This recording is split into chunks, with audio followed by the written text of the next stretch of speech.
Hello everyone, welcome to my channel friend. I hope आप सब अच्छे होंगे, अपनी पढ़ाई को अच्छे से कर रहे होंगे। तो आज के वीडियो में हम लोग देखने वाले हैं जनवरी मंथ का करंट अफेयर। जो जनवरी मंथ में इंपॉर्टेंट क्वेश्चन हैं उनका करंट अफेयर देखने वाले हैं। और ये जो क्वेश्चन है काफ़ी इंपॉर्टेंट रहने वाले हैं। जो बीपीएससी टीआरई 3 का जो एग्ज़ाम री एग्ज़ाम होने वाला है, साथ ही साथ जो यूपी कांस्टेबल का एग्ज़ाम होने वाला है, इन सभी के लिए काफ़ी इंपॉर्टेंट रहने वाला है। साथ ही साथ जो भी एग्ज़ाम है जिनमें करंट अफेयर आता है उन सभी के लिए इंपॉर्टेंट ही रहने वाला है। तो देर ना करते हुए देखते हैं कि जनवरी मंथ में कौन कौन से इंपॉर्टेंट क्वेश्चन हैं जो बन सकते हैं एग्जाम में आने के लिए। तो देखते हैं पहला क्वेश्चन कौन सा है। तो पहला क्वेश्चन जो हमारा है, निम्नलिखित में से किस भाषा को हाल ही में नई शिक्षा नीति के तहत भारत की 7 शास्त्रीय भाषाओं से एक के रूप में शामिल किया गया है।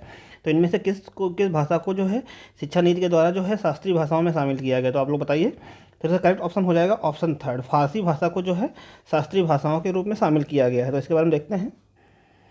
तो फारसी भाषा को नई शिक्षा नीति के तहत जो है शास्त्रीय भाषाओं के रूप में फारसी को शामिल किया गया है भारत में। इसके बारे में और देखते हैं।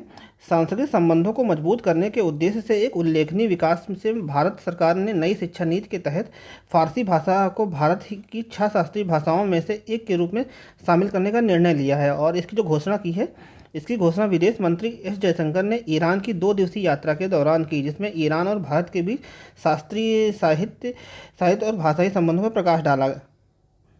तो इससे पहले जो भारत में जो 6 शास्त्रीय भाषाएं थी इनके बारे में देखते हैं।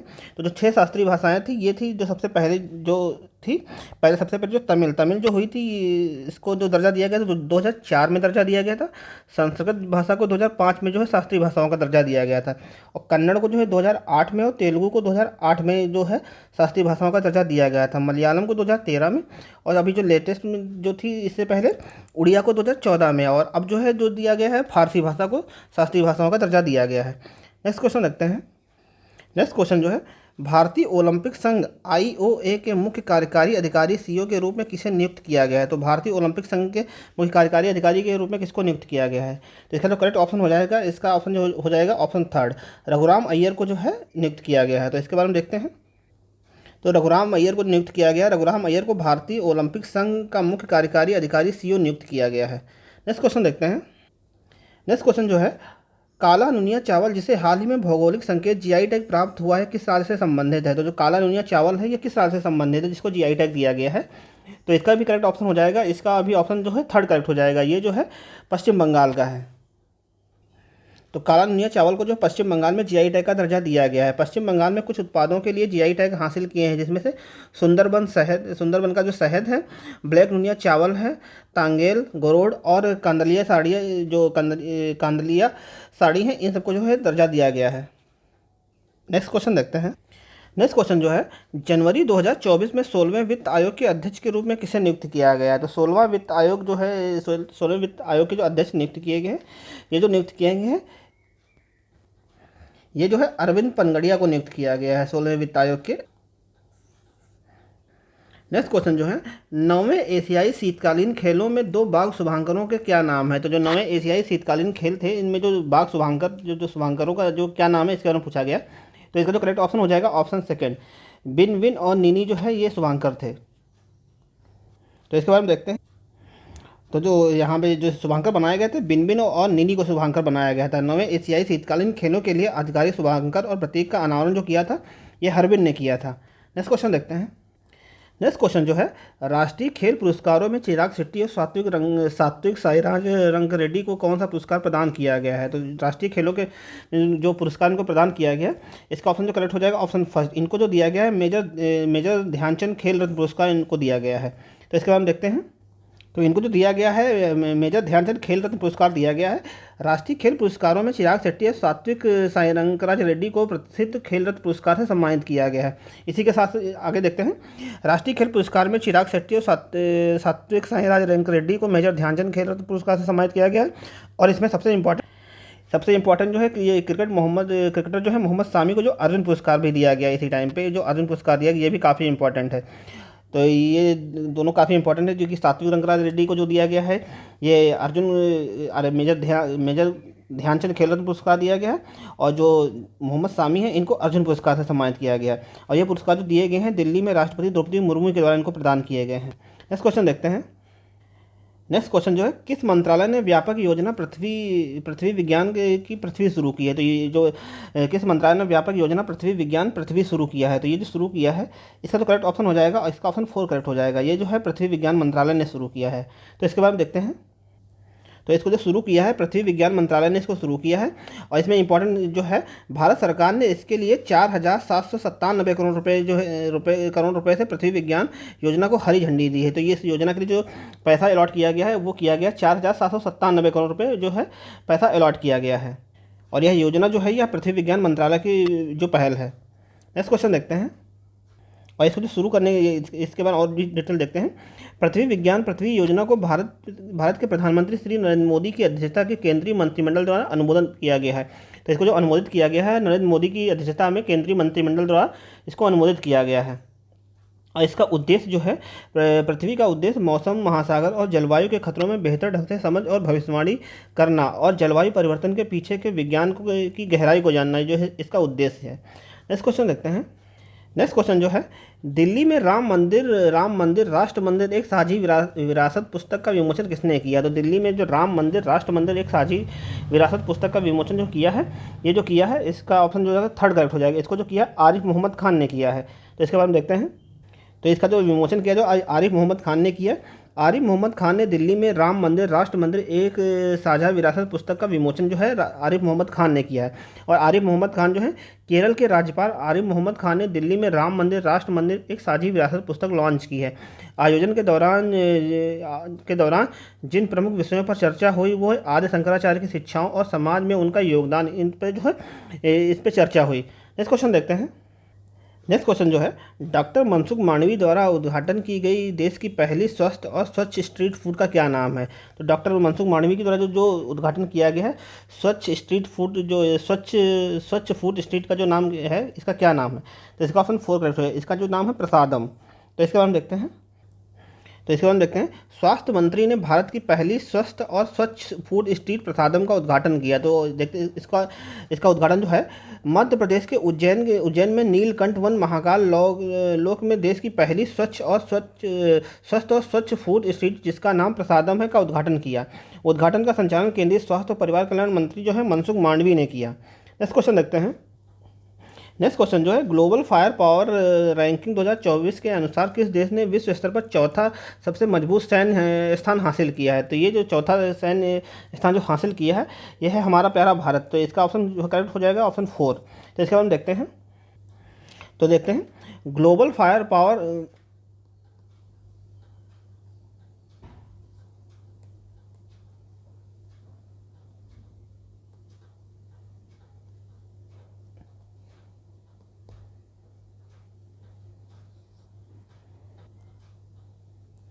तो इसके बाद हम देखते हैं, ग्लोबल फायर पावर रैंकिंग 2024 में भारत ने चौथी सबसे मजबूत सेना का दर्जा हासिल किया है। तो इसके बाद हम देखते हैं, संयुक्त राज्य अमेरिका 2024 में दुनिया की सबसे शक्तिशाली सेना रखता है।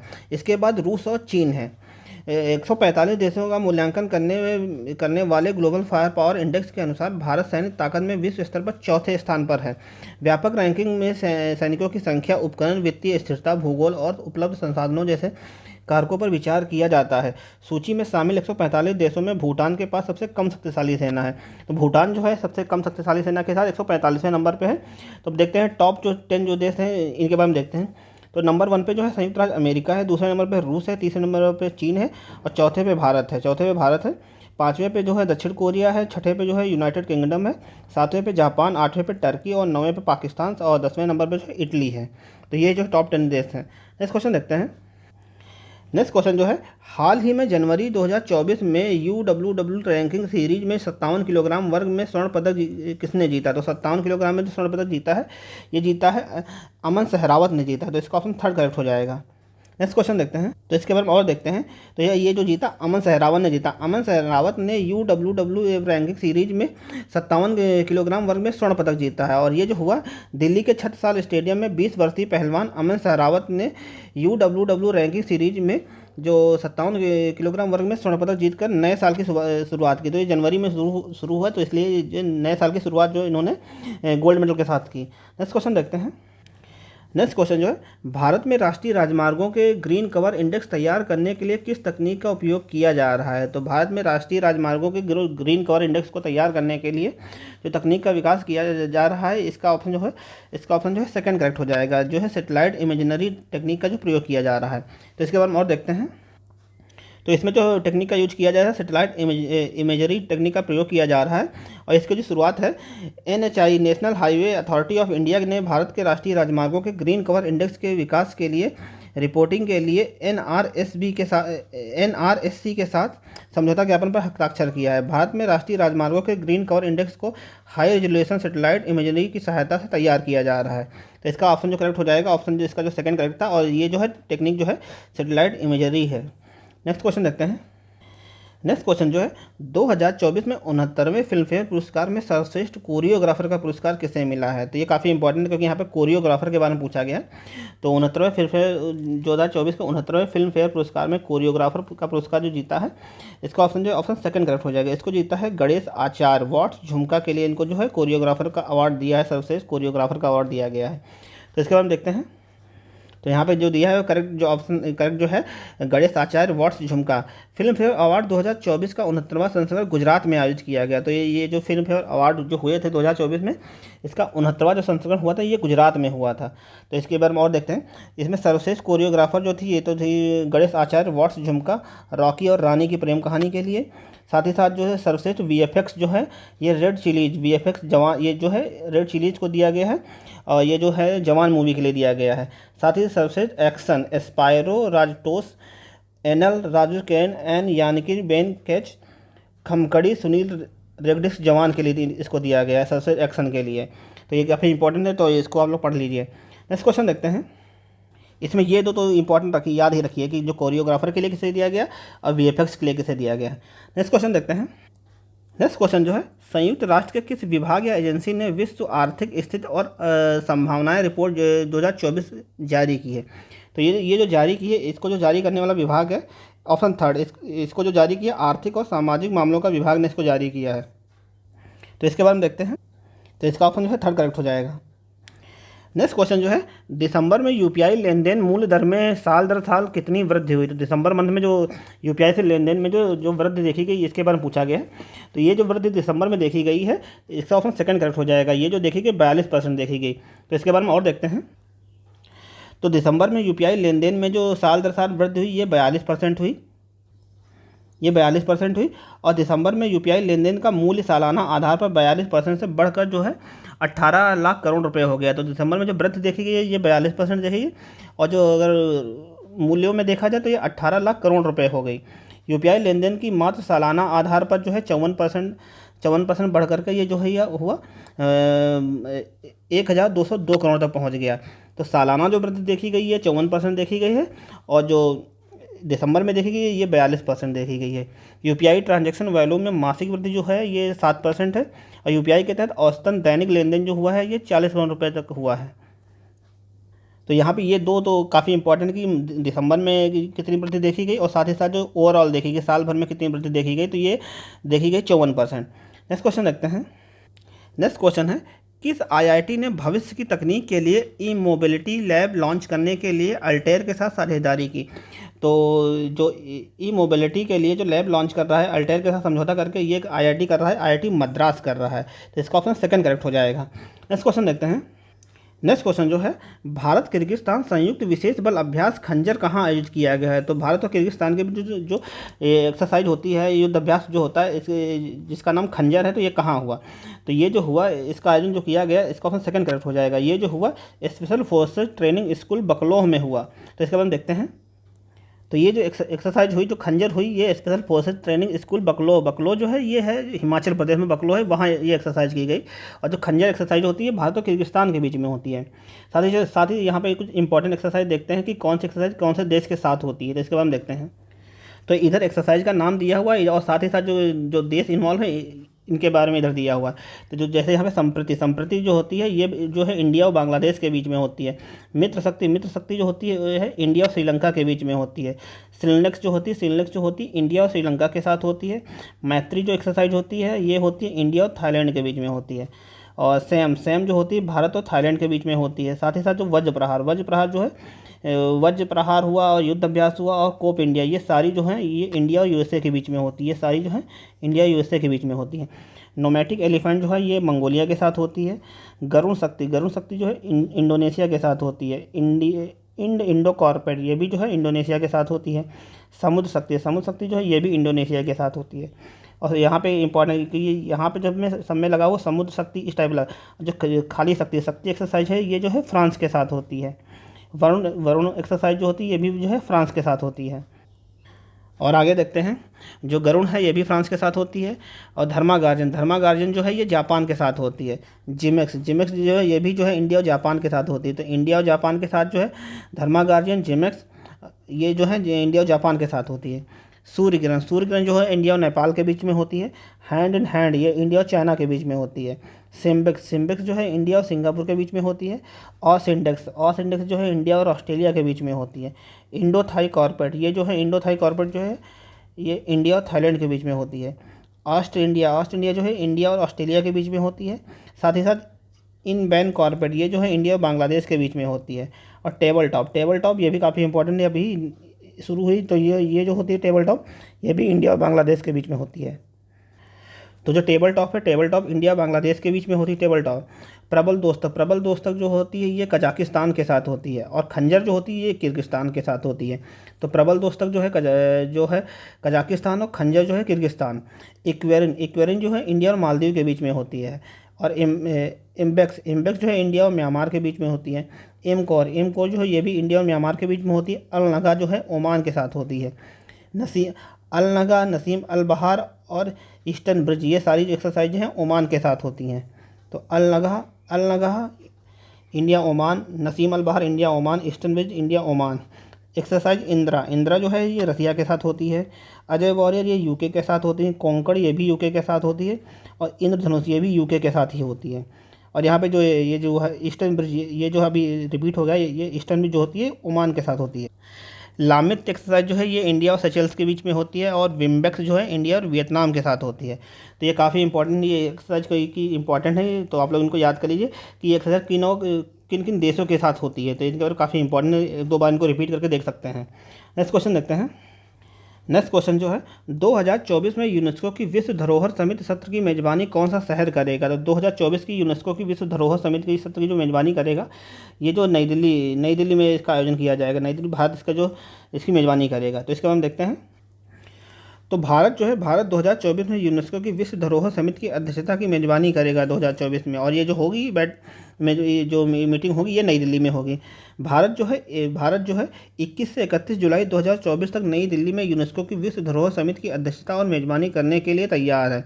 यह पहली बार है जब भारत इस समिति का नेतृत्व करेगा। तो ये जो भारत जो है यूनेस्को की इस बैठक की जो है ये पहली बार कर रहा है। तो ये काफ़ी इंपॉर्टेंट हुआ जा रहा है कि जो पहली बार हो रही है और नेतृत्व करेगा, जो इसकी सांस्कृतिक और प्राकृतिक विरासत की महत्वपूर्ण पहचान है। भारत के प्रस्ताव और यूनेस्को के महानिदेशक के परामर्श के बाद 2023 में यूनेस्को के 19वें असाधारण सत्र के लिए यह निर्णय लिया गया है। तो ये जो 2023 में जो बैठक हुई थी उसमें निर्णय लिया गया था कि जो है 2024 की बैठक जो है इसकी अध्यक्षता भारत करेगा। नेक्स्ट क्वेश्चन देखते हैं। नेक्स्ट क्वेश्चन है, हाल ही में कानपुर में AIISH सैटेलाइट सेंटर का उद्घाटन किया गया। AIISH का पूर्ण रूप क्या है। तो ये इसका जो सेंटर का जो है इसका सेंटर जो है ये कानपुर में, लेकिन जो AIISH का पूर्ण रूप है इसके बारे में पूछा गया है कि इसका पूर्ण रूप क्या है। तो इसका फुल फॉर्म पूछा गया है। तो इसका करेक्ट ऑप्शन हो जाएगा ऑप्शन सेकंड। इसका फुल फॉर्म है all India institute of speech and hearing, इसका फुल फॉर्म है। तो इसके बाद देखते हैं केंद्रीय स्वास्थ्य मंत्री मनसुख मांडविया ने कानपुर में AIISH सैटेलाइट सेंटर की नींव रखी। तो इसकी सैटेलाइट सेंटर की जो नींव रखी गई कानपुर में रखी गई। और इसका जो फुल फॉर्म है all India institute of speech and hearing के लिए इसका जो फुल फॉर्म है स्पीच। इसका उद्घाटन कानपुर में उद्घाटन किया गया। AIISH सैटेलाइट सेंटर उत्तर भारत में डॉक्टरों को प्रशिक्षण देने और देखभाल में योगदान देगा। नेक्स्ट क्वेश्चन देखते हैं। नेक्स्ट क्वेश्चन जो है, गणतंत्र दिवस परेड 2024 में किस किस ऐतिहासिक दल ने पहली बार भाग लिया? तो गणतंत्र दिवस की जो परेड जो 26 जनवरी को हो रही 2024 में, इसमें किस ऐतिहासिक दल ने पहली बार भाग लिया है? तो इसमें जो भाग लिया है ऑल वुमेन ट्राई सर्विसेज, जो मतलब all women tri services group ने जो पहली बार भाग लिया। इसमें जो है तीनों सेनाओं में जो लीड करेंगी, जो महिलाएं लीड करेंगी, तो ये ऑल वुमेन ट्राई सर्विसेज ने पहली बार इसमें भाग लिया है। इसके बाद हम देखते हैं, तो all women tri services group जो है इसमें भाग लेगा। गणतंत्र दिवस परेड 2024 में पहली बार all women tri services group ने भाग लिया है। नेक्स्ट क्वेश्चन देखते हैं। नेक्स्ट क्वेश्चन जो है, नवंबर 2023 में कांग्रेस महासचिव केसी वेणुगोपाल ने किसे तेलंगाना का मुख्यमंत्री घोषित किया है? तो तेलंगाना का जो मुख्यमंत्री जो केसी वेणुगोपाल ने जो घोषित किया है नवंबर 2023 में, ये जो किया था रेवंत रेड्डी को घोषित किया था। तो इसका ऑप्शन सेकंड करेक्ट हो जाएगा, रेवंत रेड्डी जो है तेलंगाना के मुख्यमंत्री बनाए गए। नेक्स्ट क्वेश्चन देखते हैं। नेक्स्ट क्वेश्चन जो है, मुख्यमंत्री भूपेश बघेल ने किस विधानसभा क्षेत्र से भेंट मुलाकात अभियान शुरू किया? तो मुख्यमंत्री भूपेश बघेल जो छत्तीसगढ़ के मुख्यमंत्री थे, इन्होंने भेंट मुलाकात का अभियान की शुरुआत कहाँ से की? तो इसकी जो शुरुआत उन्होंने की है सामरी से इसकी शुरुआत की थी। इसका ऑप्शन सेकंड करेक्ट हो जाएगा, जो भेंट मुलाकात की शुरुआत जो की इन्होंने सामरी से की थी। नेक्स्ट क्वेश्चन जो है, 12 दिसंबर 2023 को आयोजित भाजपा विधायक दल की बैठक में राजस्थान के नए मुख्यमंत्री के रूप में किसे घोषित किया गया? तो 12 दिसंबर को 2023 को जो भाजपा विधायक दल की बैठक हुई थी, तो इसमें राजस्थान के मुख्यमंत्री के रूप में किसको घोषित किया गया? क्योंकि राजस्थान में जो सरकार जो है बीजेपी की बनी थी, तो इसमें जो मुख्यमंत्री के रूप में घोषित किया गया ये भजनलाल शर्मा को घोषित किया गया। तो इसका ऑप्शन सेकंड करेक्ट हो जाएगा। नेक्स्ट क्वेश्चन देखते हैं।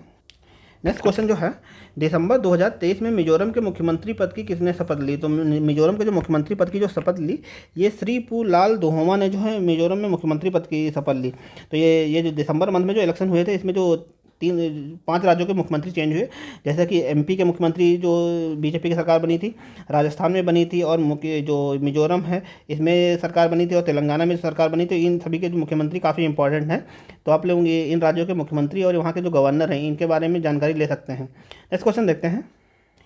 नेक्स्ट क्वेश्चन जो है, ये क्वेश्चन जो काफ़ी इंपॉर्टेंट है, क्योंकि इस टाइप के भी क्वेश्चन आजकल पूछे जाते हैं, स्टेटमेंट बेस्ड क्वेश्चन पूछे जाते हैं।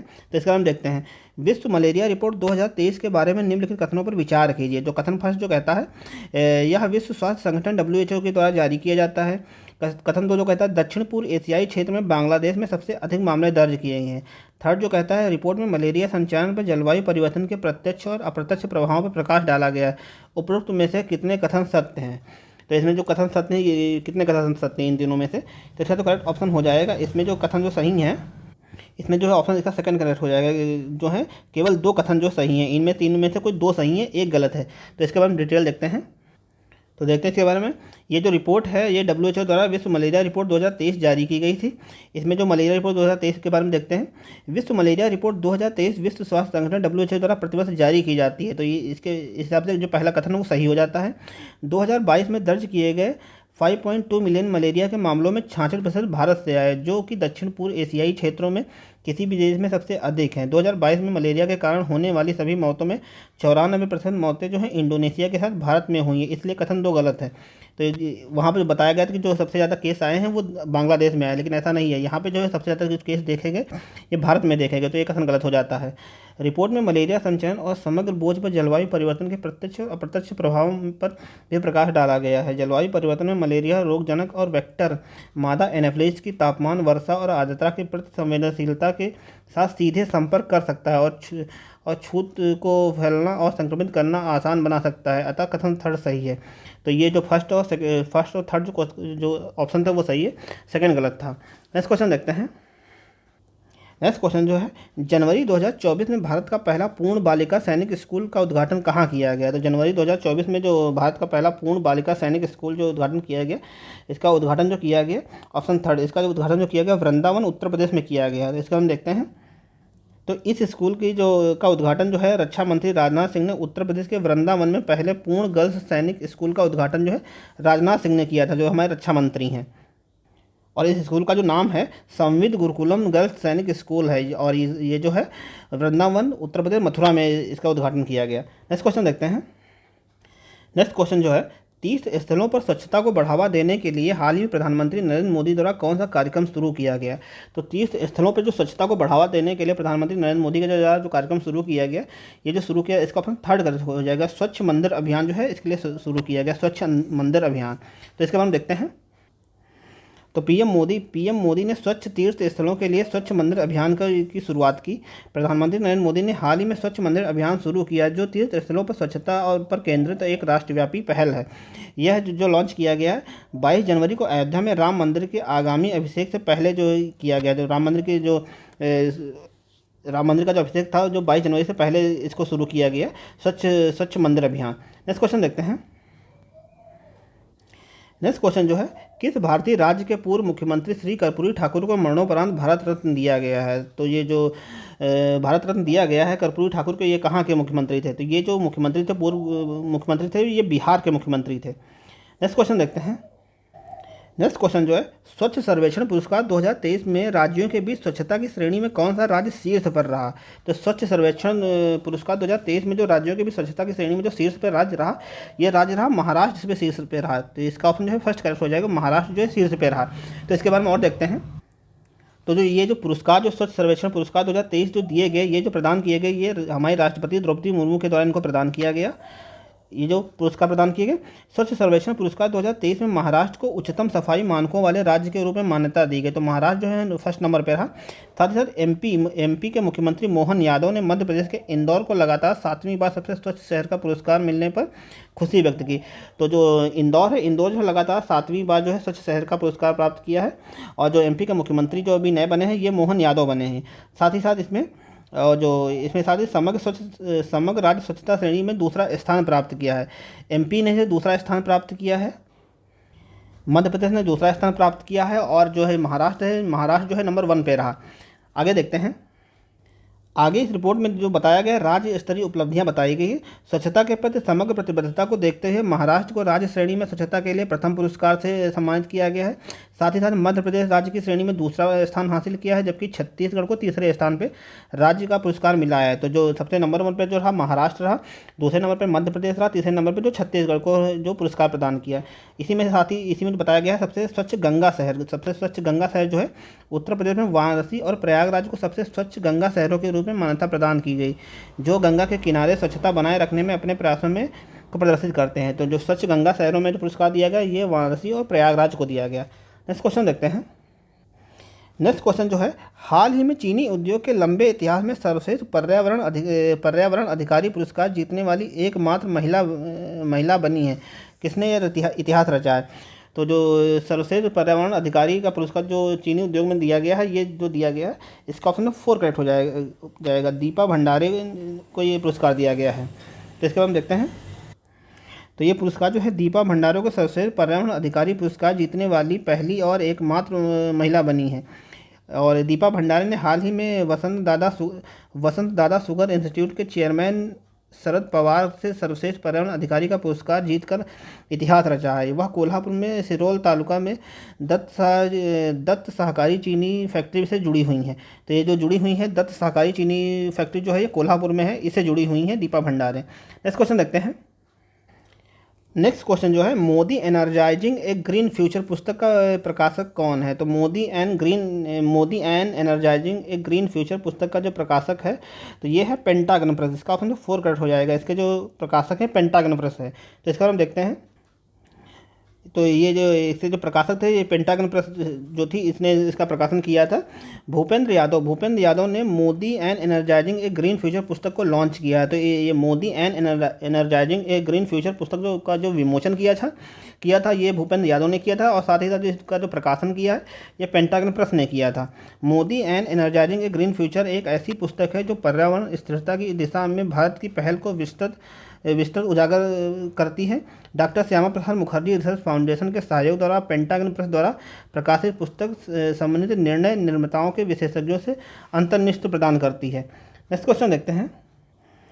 नेक्स्ट क्वेश्चन जो है, 81वें गोल्डन ग्लोब अवार्ड 2024 में किस फिल्म को सर्वश्रेष्ठ पिक्चर ड्रामा का पुरस्कार प्रदान किया? तो 81वें गोल्डन ग्लोब अवार्ड जो 2024 में दिए गए हैं, इसके लिए सर्वश्रेष्ठ पिक्चर ड्रामा का पुरस्कार जो दिया गया है, ऑप्शन सेकंड, इसका पुरस्कार जो दिया गया ओपेनहाइमर को इसका पुरस्कार दिया गया है। तो इसके बाद हम देखते हैं। तो जो ओपेनहाइमर को जो अवार्ड दिया गया है, गोल्डन ग्लोब अवार्ड 2024 की घोषणा हो गई है। 81वें गोल्डन ग्लोब अवार्ड में जो है 8 जनवरी 2024 को आयोजित किए गए। इसमें जो सर्वश्रेष्ठ पिक्चर ड्रामा श्रेणी में जो पुरस्कार दिया गया ओपेनहाइमर को दिया गया है। और ये ओपेनहाइमर में क्रिस्टोफर नोलन द्वारा निर्देशित एक ऐतिहासिक ड्रामा फिल्म है। तो ये जो ओपेनहाइमर है ये क्रिस्टोफर नोलन के द्वारा निर्देशित एक ऐतिहासिक ड्रामा फिल्म है, एक बायोग्राफिकल थ्रिलर है। तो इसके लिए जो है इसको अवार्ड दिया गया। नेक्स्ट क्वेश्चन देखते हैं। तो यहाँ पे डिटेल दिया हुआ है कि किस किस श्रेणी में किस किस चीज़ को अवार्ड दिया गया। तो इसके बारे में आप लोग वीडियो को रोक करके पढ़ सकते हैं, और यहाँ पे मैं बताता चल रहा हूँ जो इंपॉर्टेंट है इसके बारे में बताता चल रहा हूँ। तो यहाँ पे जो सर्वश्रेष्ठ मोशन पिक्चर का जो इंपॉर्टेंट है ये तो ओपेनहाइमर का इंपॉर्टेंट है ही है, साथ ही साथ सर्वश्रेष्ठ मोशन पिक्चर संगीत या कॉमेडी में जो दिया गया ये पुअर थिंग्स, ये भी काफ़ी इंपॉर्टेंट है। सर्वश्रेष्ठ मोशन पिक्चर एनिमेटेड ये the boy and the heron को दिया गया है, ये भी काफ़ी इंपॉर्टेंट। साथ ही साथ जो यहाँ पे जो अभिनेता या और अभिनेत्री ये भी पूछे जाते हैं, तो ये भी काफ़ी इंपॉर्टेंट है। तो यहाँ पे जो मोशन पिक्चर ड्रामा में एक अभिनेत्री द्वारा सर्वश्रेष्ठ प्रदर्शन जो अभिनेत्री के जो अवार्ड दिया गया ये लिली ग्लैडस्टोन को दिया गया है। ये killers of the flower moon के लिए दिया गया है। तो ये अभिनेत्री जो है लिली ग्लैडस्टोन। और साथ ही साथ मोशन पिक्चर ड्रामा में एक अभिनेता द्वारा सर्वश्रेष्ठ प्रदर्शन जो किया गया है ये सिलियन मर्फी, ये ओपेनहाइमर के लिए इनको अवार्ड दिया गया है। बाकी आप लोग वीडियो देख कर रोक करके पढ़ सकते हैं कि किसके लिए किसको अवार्ड दिया गया है। बाकी इतने तो ये जो 5 हैं ये तो काफ़ी इंपॉर्टेंट है ही हैं। नेक्स्ट क्वेश्चन देखते हैं। नेक्स्ट क्वेश्चन जो है, जनवरी 2024 तक नीतीश कुमार ने कितनी बार बिहार के मुख्यमंत्री पद की शपथ ले चुके हैं। तो जनवरी 2024 तक नीतीश कुमार जो है जनवरी 2024 तक नीतीश कुमार जो बिहार के मुख्यमंत्री इन्होंने कितनी बार शपथ ली है। तो ये जो अभी तक शपथ ली है ये 9वीं बार शपथ ले चुके हैं। तो इस बार जो इन्होंने 9वीं बार जो शपथ ली है, इस बार जो इन्होंने जो गठबंधन किया है बीजेपी के साथ अपना गठबंधन करके इन्होंने 9वीं बार शपथ ली है मुख्यमंत्री पद की। नेक्स्ट क्वेश्चन देखते हैं। नेक्स्ट क्वेश्चन जो है, किस मंत्रालय ने व्यापक योजना पृथ्वी विज्ञान पृथ्वी शुरू की है। तो आई थिंक ये क्वेश्चन रिपीट हुआ है, तो ये इसके बारे में जो पहले बताया जा चुका है। तो ये जो पृथ्वी विज्ञान पृथ्वी जो पहल शुरू की है ये जो शुरू की है पृथ्वी विज्ञान मंत्रालय ने शुरू की है। इसका ऑप्शन जो है 4 करेक्ट हो जाएगा। नेक्स्ट क्वेश्चन देखते हैं। नेक्स्ट क्वेश्चन जो है, फ्रांस के नए प्रधानमंत्री के रूप में किसे नियुक्त किया गया है, वह इस पद को संभालने वाले सबसे कम उम्र के प्रधानमंत्री अधिकारी बन जाएंगे। तो ये जो फ्रांस के प्रधानमंत्री के रूप में जो अपॉइंट किया गया है, नियुक्त किया गया है, इसका ऑप्शन जो है हो जाएगा फर्स्ट करेक्ट हो जाएगा। जो गैब्रियल अटल हैं इनको जो फ्रांस के प्रधानमंत्री के रूप में नियुक्त किया गया है। तो इसके बारे में देखते हैं। तो ये हैं फ्रांस के प्रधानमंत्री गैब्रियल अटल, जो जिनको जो है सबसे युवा प्रधानमंत्री का दर्जा दिया गया है। फ्रांस के राष्ट्रपति इमैनुअल मैक्रोन ने गैब्रियल अटल को फ्रांस का नया प्रधानमंत्री नियुक्त किया है। 34 साल के गैब्रियल अटल अब फ्रांस के इतिहास में सबसे कम उम्र के प्रधानमंत्री बनने का दर्जा इन्होंने हासिल किया है। नेक्स्ट क्वेश्चन देखते हैं। नेक्स्ट क्वेश्चन जो है, 2024 के चुनाव में बांग्लादेश की प्रधानमंत्री शेख हसीना किस कार्यकाल के लिए चुना गया है।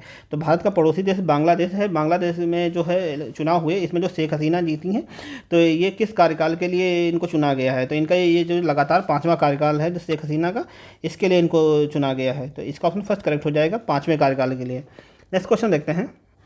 नेक्स्ट क्वेश्चन जो है, भारत में गणतंत्र दिवस 2024 के समारोह के मुख्य अतिथि कौन होंगे। तो भारत में जो गणतंत्र दिवस जो 26 जनवरी 2024 को हुआ था, इसके मुख्य अतिथि कौन थे, इसके बारे में पूछा गया है। तो इसमें जो हमारे चीफ गेस्ट थे ये फ्रांस के राष्ट्रपति इमैनुअल मैक्रोन थे। तो इसका ऑप्शन जो है सेकंड करेक्ट हो जाएगा। तो इसके बारे में और देखते हैं। तो भारत में गणतंत्र दिवस 2024 के समारोह में मुख्य अतिथि फ्रांस के राष्ट्रपति इमैनुअल मैक्रोन थे। राष्ट्रपति इमैनुअल मैक्रोन इस प्रतिष्ठित वार्षिक कार्यक्रम की शोभा बढ़ाने वाले 6ठे फ्रांसीसी नेता थे। तो अब तक जो है जो फ्रांस के जो नेता आज के 5 नेता आज ये 6ठे फ्रांसीसी नेता जो का खिताब जो है इमैनुअल मैक्रोन को दर्जा दिया गया है। तो जो मैक्रोन का मुख्य अतिथि के रूप में गणतंत्र दिवस परेड देखने का कार्यक्रम है, यह राष्ट्रपति भवन में भारत के राष्ट्रपति द्वारा आयोजित एट होम रिसेप्शन में भी भाग लेंगे। तो जो भारत के राष्ट्रपति के द्वारा जो एट होम रिसेप्शन किया जाता है, इसमें भी जो है फ्रांस के राष्ट्रपति इमैनुअल मैक्रोन इसमें भी भाग लेंगे। नेक्स्ट देखते हैं। तो ये थे जनवरी मंथ के इंपॉर्टेंट करंट अफेयर। तो फ्रेंड, अगर आप लोगों को वीडियो अच्छा लगा हो, वीडियो को आप लोगों ने यहाँ तक देखा है, तो वीडियो को लाइक और शेयर, और अगर वीडियो अच्छा लगा तो कमेंट जरूर करें। मिलते हैं नेक्स्ट वीडियो में, तब तक के लिए धन्यवाद। जय हिंद।